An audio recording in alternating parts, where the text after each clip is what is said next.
The political hunting season is open, and it's a shootout between the president and the Congress. Across the country, a growing threat to drivers everywhere. It just makes you think twice, and it's really scary, really scary. And the money crunch. Tonight, fancy new credit cards that look good, but can you do better? This is the CBS Evening News.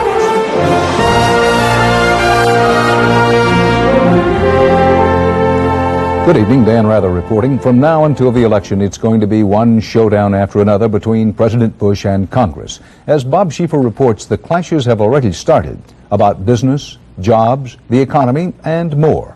In one case, the attack is even on the record. The DJs were playing a new tape today. Bush, the rapper. Read my lips, read my lips, read my lips. Yep, that's him. Some dirty dog has put the president's voice to music. The economy is strengthening. The economy is on the right track. First reviews on talk radio, decidedly mixed. Who is sponsoring this? The Democratic Party? On Capitol Hill, though, it was not the president's old words, but a presidential declaration today that set off Democrats. A vow to veto pending bills that contain pork barrel spending. And there's no reason why Congress cannot produce these spending bills individually without resorting to a lot of pork-laden additions to the bills. No pork, Democrats cried. What was the president handing out last week? Chopped liver? Well, the president was whizzing around the country on Air Force One, promising everybody everything. Democrats pointed out that in Florida, the president did promise to rebuild a military base destroyed by the hurricane, which had earlier been earmarked for closing. And in South Dakota, that he had promised to increase federal subsidies for wheat. And in Fort Worth, that he had cleared the way to sell Texas-built warplanes to Taiwan. The president is handing out so much pork in the campaign that the Agriculture Department is going to have to station a meat inspector on board Air Force One.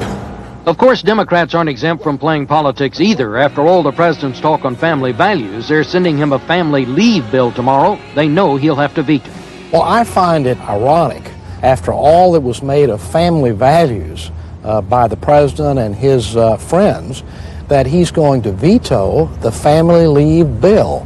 But that's an election year for you. It was just last night the president was inviting Democratic congressional leaders to the White House for drinks and saying he hoped things didn't get too rough. Dan? Thanks, Bob. American businesses are losing faith in the economy. The U.S. Chamber of Commerce said today its business confidence index fell sharply this summer after rising the first half of the year. Campaigning in Pennsylvania today, President Bush insisted that the U.S. economy is poised for a strong recovery.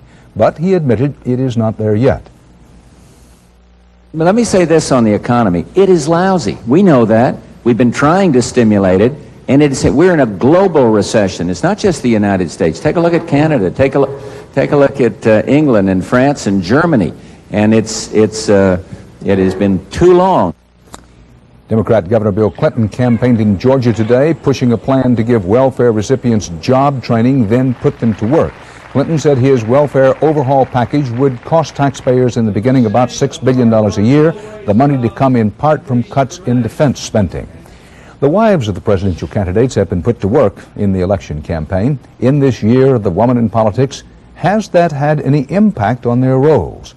Correspondent Mark Phillips has a report on Barbara Bush, Hillary Clinton, and Campaign 92. So Barbara Bush was in Texas today, campaigning, and so was Hillary Clinton at a school in Michigan. So what's new about political spouses supporting their candidate husbands? A lot, actually. For the first time in a presidential race, the women themselves have become an issue. Deborah Tannen wrote the current bestseller on misunderstanding between the sexes. It's another version of it being the year of the woman, in the sense that so much attention is being focused on the candidates' wives. Hillary Clinton, professional, outspoken, some say threatening. Barbara Bush, from an earlier school of political spouse. Yet while nobody talks about the Barbara factor, there's lots of talk about the Hillary factor. But maybe the fact that I have such opinions, maybe the fact that I state them forcefully, is a little bit troubling to people. Bill Clinton did say early on that voters would get two Clintons for the price of one, and the second Clinton in the package did sometimes say things that got her into trouble.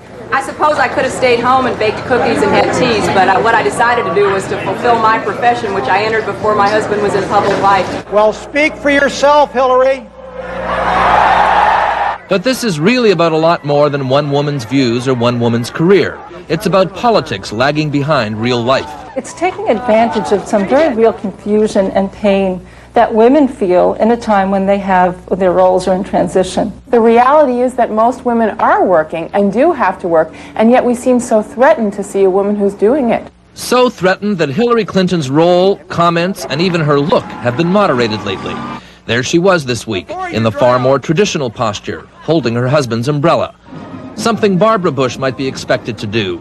Yet even with her grandmotherly image, she too is capable of the odd acid-laced comment.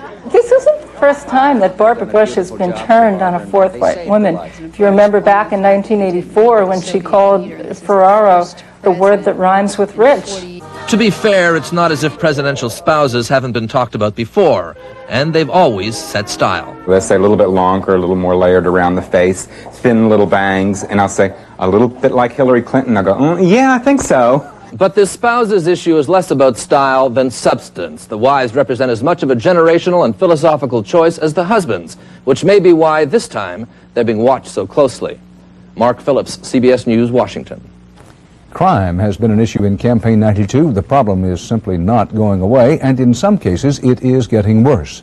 The crime of car theft, for example, is taking a violent turn. In Maryland today, a carjacking turned into a killing. A mother is dead. A baby is lucky to be alive. Giselle Fernandez reports. That's what happened. That's even worse. The gruesome murder of a young mother hijacked in her own car in her own neighborhood has set off shockwaves in this quiet Maryland suburb. Two men forced the woman from her car and sped off with her baby inside. The mother was dragged 1.5 miles to her death. The little girl strapped in a car seat was hurled to the road, but miraculously unharmed. Police don't know if the mother was caught in the door or if she was clutching on trying to save her child. 2 men are in custody charged with first-degree murder. This is a particularly horrifying example of what's being called carjacking, the newest and most violent trend in stealing cars. Thieves no longer just prey on empty vehicles that are parked. Now they'll take your car while you're in it. It used to be that auto theft was looked upon as a victimless crime. You know, it's just a car that's being stolen, and no longer is that the case. People are being killed. The number of carjackings across the nation is not known. The phenomenon is so new, most local police agencies don't yet track them. But in the auto capital of the nation, lawmen in Detroit took action early on and cracked down on what had been an escalating crisis. We thought it was very effective to, one, stress educational aspects to inform people of what they can do to not become a victim. Number two, we organized a task force that shared information and computerized information. The problem has become so acute, the House of Representatives tomorrow in Washington will begin hearings on an anti-car theft act that would make carjackings a federal offense. Police caution drivers never argue with the barrel of a gun. Be willing, they say, to lose your car, not your life. Giselle Fernandez, CBS News, New York. Still ahead on tonight's CBS Evening News, a gold mine in the hurricane ruins of South Florida.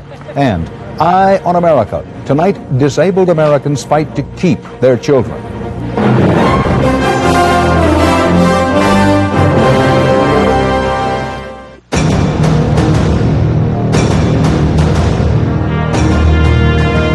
For almost a century, America's had a love affair with the automobile. Today, the romance shifts into high gear with a revolutionary new financial vehicle that turns buying power into horsepower, plastic into steel. The GM MasterCard. It puts the power of the world's largest corporation in your wallet. It offers all the advantages of MasterCard, but every time you use it, GM will credit 5% of your purchase toward any new Chevrolet, Pontiac, Oldsmobile, Buick, Cadillac, or GMC truck. 5%. That could mean hundreds, even thousands of dollars in savings over and above any other discounts or rebates. And there's no annual fee. So if your heart still hears the call of the open road, the GM card can help you answer that call. The GM card, the new financial vehicle. For the people who lived in the path of Hurricane Andrew, the legacy includes ruined businesses and lost jobs. For some others, it is now one of the few places to find work in construction. And as Scott Pelley reports, they're pouring into Florida from all over the country. For America's unemployed, South Florida is a land of opportunity. There's not that much work anywhere in the United States in the building right now. I'm from Indiana. Alabama. Really? What kind of work are you looking for? Construction. Corbin, Kentucky. They left the recession back home, traveled hundreds of miles, shelled out their last dime, all to get in on the reconstruction boom. At the Coral Rock Motel, they've checked in from everywhere. Why'd you leave Kentucky?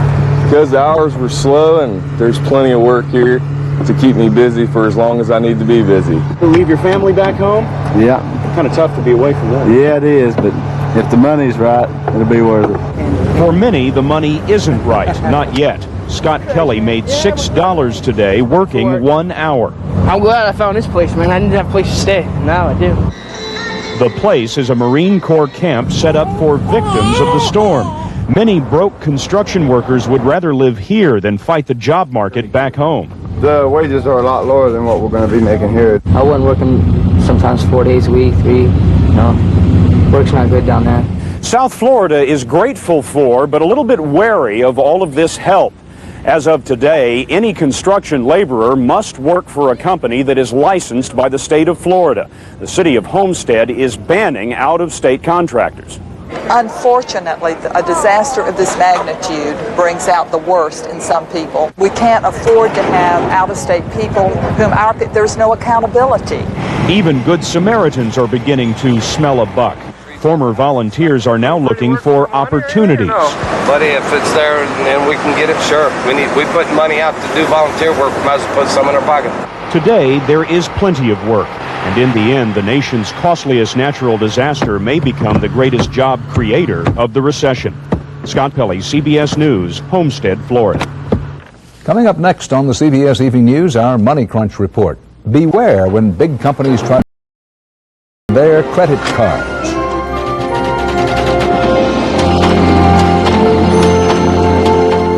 Good morning, America! Good morning! Good morning! Wake up, you sleepyhead. Good morning to you and you and you. Get up, get out of bed. Every morning all across America, over 50 million people come to life with Delta faucets. Live, love, laugh and be happy. Good morning, good morning. Delta, good the way water is brought to life. Every day should start with Quaker Oats. I feel real good because I eat real good. Hot Quaker Oats. Nourishing, pure, and powerful. Every day should feel this good. If your business gives up the quality of AT&T International Long Distance and calls Italy with someone else, here's your big savings. 3 coins in the fountain. Leaving AT&T doesn't make a lot of sense. Well, I'm sure glad Winn-Dixie discounts their makeup 30% every day. I saved 75 cents on this nail polish and $1.20 on this $4 lipstick. So don't hate me, because I'm cost conscious. You don't even know me. Ever been down to your last pair of pantyhose and it's a week till payday? No, sir, I'm not talking to you, I'm talking to your wife. Well, now Winn-Dixie discounts pantyhose 20% every day. I save 80 cents a pair, 40 cents a leg, 10 cents a toe. No, 8 cents a toe. Kidnapped. Do you think it can't happen to someone you love?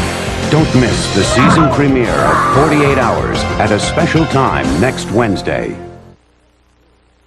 The owner of the Milwaukee Brewers was named acting commissioner of baseball today. Bud Selig will be in charge at least until a permanent replacement is found for Fay Vincent. Vincent resigned under fire. In effect, he was fired this week. Charge it. That's becoming a standard line for American consumers with more credit cards than cash in their pockets. Still, it takes a credit-wise consumer to choose the right piece of plastic at the right time. Ray Brady has the deal on new cards in the Money Crunch, making it in America. Go to the movies with it, or use your credit card at the supermarket. Some stores even have their own. And what's this? A cab where you pay with plastic? Oh, this is a great idea. because so many people don't have money, catch money in a moment, right? You use a credit card. It's very easy. Very easy and very profitable. Last year, Americans charged $600 billion on their credit cards. So it's no wonder that today, General Motors announced its own MasterCard. It gives you rebates on cars.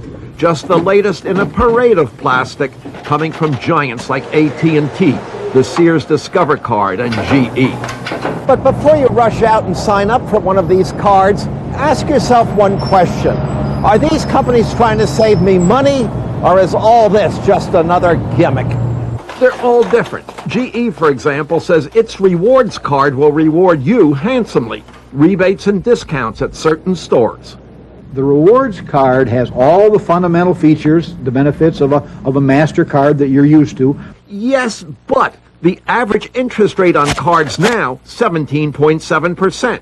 GE's interest rate for most users, 18.4%. 18% in this market, I think, is a little steep. Not only that, average annual fee for cards now, $15. The GE card, $25. A consumer would have to spend about $4,000 at GE's interest rate of 18.4% in order to realize the kind of savings they would get by switching to the lower rate USAA Federal card. That's USAA Federal, a Tulsa bank. It charges 12.5% with no annual fee. Then there's AFBA Industrial Bank, Alexandria, Virginia. Same deal. Or Wachovia, Wilmington, Delaware. 8.9% with a $39 annual fee. If you're a consumer who's paying more than 15% or so, call your bank, tell them you want a better deal, and if they don't give it to you, tell them you take your business elsewhere. All this competition in cards has banks scrambling for your business. So go for the bottom line. Find the card that's good for you, not the credit card company. Ray Brady, CBS News, The Money Crunch. Stay with us now for more of the CBS Evening News. Up next, the fires of racism and why police sometimes can't or won't stop it.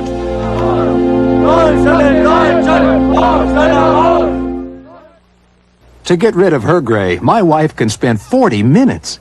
But I discovered the 5-minute hair coloring. The revolutionary discovery called Just for Men from the leader in men's hair coloring. Simply apply Just for Men and in 5 minutes shampoo out. Gray is blended away. The look of my natural color is back in 5 minutes. That was me, and it won't fade or wash out. My hair takes forever, but you look great in just 5 minutes. The look of your natural color in just 5 minutes with Just for Men. You've been dieting with a very special day in mind, which could mean you're not getting your daily amount of protein, because many foods that provide protein are also high in fat. But not this one. Kellogg's Special K, the only cereal that's fat-free and a good source of protein. So make Special K part of your future plans and get into that dress you've been dying to wear. Kellogg's Special K. Get the protein, lose the fat. Oh, great. Just what my stomach needs. Here comes my obnoxious boss. Hi, Daddy. Oh, boy. Better make it Malox, because extra strength Malox Plus neutralizes more acid than Mylanta. So you better make it Malox. I live in the country, where everything tastes a little sweeter and a little fresher. Maybe that's what I like best about these Sunsweet pitted prunes. I can taste all that goodness in Sunsweet. Thinking about taking time off to have a baby? Or maybe you're out sick. How would you like the government to tell you how much time off you can take? We'll tell you all about it tomorrow on CBS This Morning. South Africa's white minority government and the African National Congress are blaming each other for a surge of violence. The ANC says 29 of its people were killed Monday when local troops opened fire on protesters in the black homeland of Ciskei. President de Klerk called today for urgent talks with Nelson Mandela. The ANC said no. In Germany, neo-Nazis are on a binge of violence against foreign refugees, and the government is deadlocked over what to do about it. Tom Fenton is on the scene in Germany. Police officer Olaf Reichfeld watches as angry young men begin gathering near the refugee center. Look, he says, they're tearing up the pavement for stones to throw. But he and his partner won't have to step in tonight. Ill-equipped local police have temporarily been taken off the case because they failed to stop attacks against the refugees. Reichelt says, when the riots began, we had almost nothing to protect ourselves. Some who have watched the violence say the police haven't tried to stop it. Why do you think the police don't protect these foreigners? Because a lot of the police are racist pigs. Well-equipped riot police from the West have been brought in to defend the foreigners. Germany for Germans. Foreigners out. Although the next-door neighbors are stopped from setting fire to the shelter, very few are arrested. Hundreds of refugees inside the center heard the taunts that night. Do you think you made a mistake to come here? A very big mistake. Very, very big mistake. I regretted it a lot. But they still keep pouring into this country, and the government is committed to taking care of them, legally required to take care of them, house them and pay them until their cases are decided, and that takes a year or more. Many in the government would like to change this open-door policy, which was enacted in the post-Nazi era to counteract world opinion and, ironically, to defend against charges of national bigotry, a history that makes this policy all the harder to change. But the pressure for change is being fueled by a stubborn recession and high unemployment, especially in the East. We have to make sure the right doesn't get too strong, says this East German. Violence isn't the answer. But it continues night after night, and no one seems to have the answer. The local police can't cope. There are not enough federal riot police to handle all the flashpoints, and Germany's leaders fiddle with possible legal solutions while the fires of racism burn. Tom Fenton, CBS News, Eisenhüttenstadt, Germany.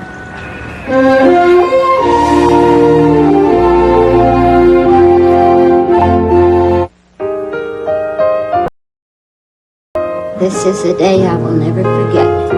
Think about your daydreams and what you would do if you won 10 million out of the blue.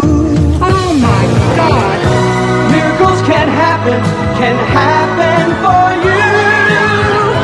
Publishers Clearinghouse, the house where dreams come true. Spent the night tossing in bed. Said some things I shouldn't have said. Now the sunlight's breaking through. I put some coffee on for you. Can't help waking up. Oh, I smell that Folgers brew. The best part of waking up is Folgers in your cup. Mountain-grown beans, specially ground, now give Folgers richer aroma to help wake you up and light up your morning.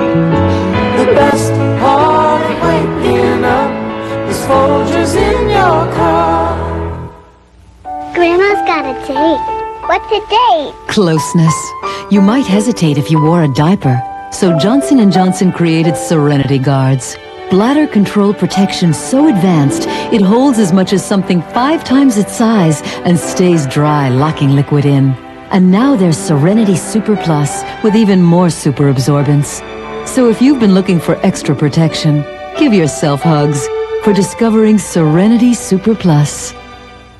Everybody needs some $12 for every mile over the limit. That's $300. You can add fast too. Next. To send someone money fast, call 1-800-CALL-CASH or come to any Western Union location. Western Union, the fastest way to send money.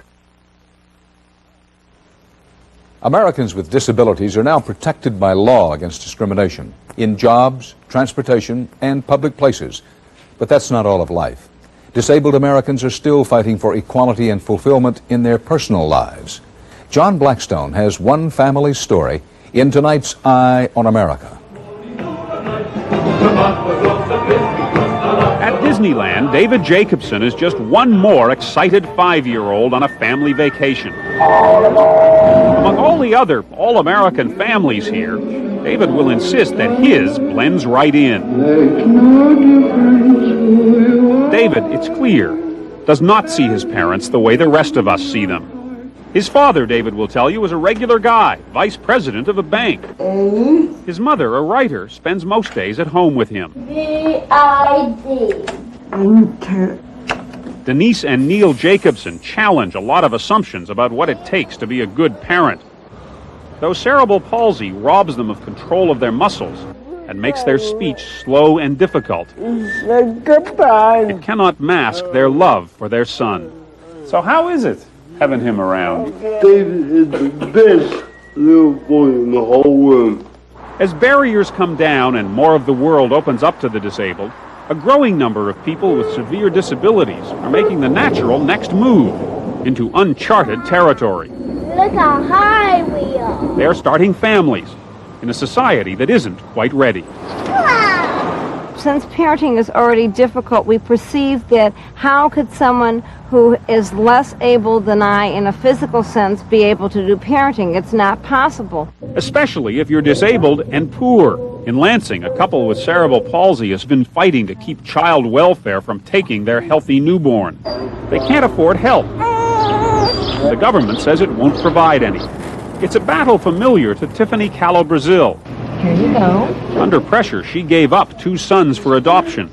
More than 4 years later, she is still sad and bitter.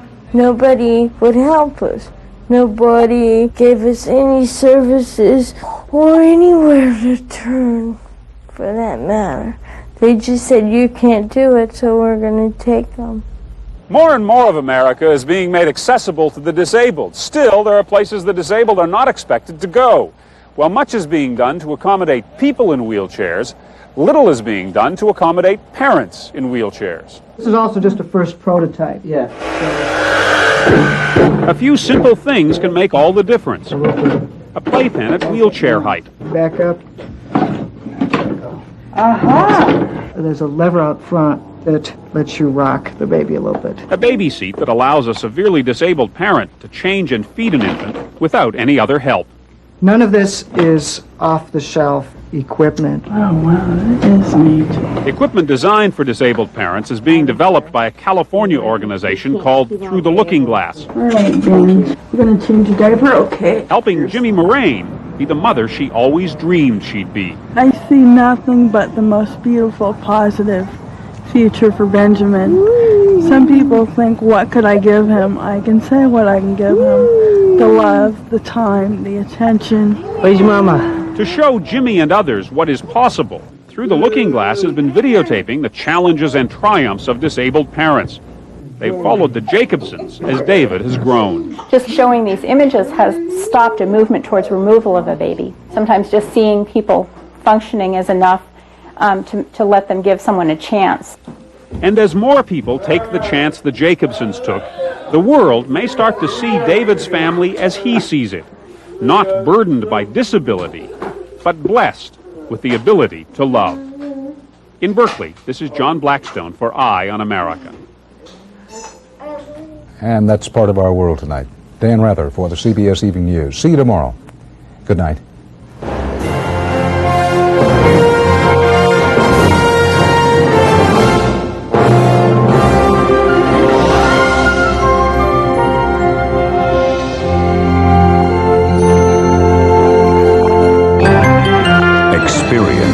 CBS News. Recognize him, that famous mayor who was busted for drugs and did time? End of story, right? Wrong. He's running again. Eye on America on the CBS Evening News tomorrow. This is CBS. Good evening. I'm Chris Clark. And